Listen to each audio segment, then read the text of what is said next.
పురాణాల ప్రకారం యక్షుని రూపంలో ఉన్న బ్రహ్మ మీద పరశురాముడి రూపంలో ఉన్న పరమేశ్వరుడి ఈ లింగమే భారతదేశపు తొలి శివాలయంగా ఆర్కియాలజీ డిపార్ట్మెంట్ స్పష్టం చేసింది. 2వ శతాబ్దంలో శాతవాహనులు స్వయంభువుగా వెలిసిన ఈ ఆలయానికి పునాది వేస్తే 3వ శతాబ్దంలో పల్లవులు ముగించారని నిర్ధారించింది. ఆలయ నిర్మాణ విజ్ఞానం మాత్రం అత్యద్భుతం. వర్షం వెలుతురు వచ్చే విధంగా రూఫ్ భాగం మొత్తం ఇదిగో ఇలా నిర్మించారు. ఆ కాలంలోని సైన్స్ కు మనం మోకరిల్లాల్సిందే. ఇదిగో కాశీ నుంచి శ్రీకాళహస్తి మీదుగా గంగా నది ఇక్కడి వరకు ఇలా సొరంగ మార్గం ద్వారా వస్తుంది.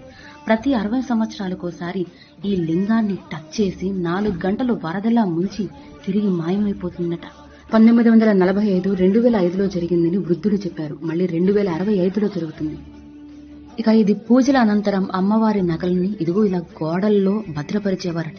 ఇక అన్నిటికంటే ఆశ్చర్యకరమైంది ఇదిగో సూర్యుని కిరణాలు ఇలా తిథుల రూపంలోని ఈ 15 రంధ్రాల గుండా వెళ్లి నవగ్రహాల్లాంటి 9 రంధ్రాల గుండా ప్రవేశించి గర్భగుడిలోని శివలింగాన్ని తాకడం.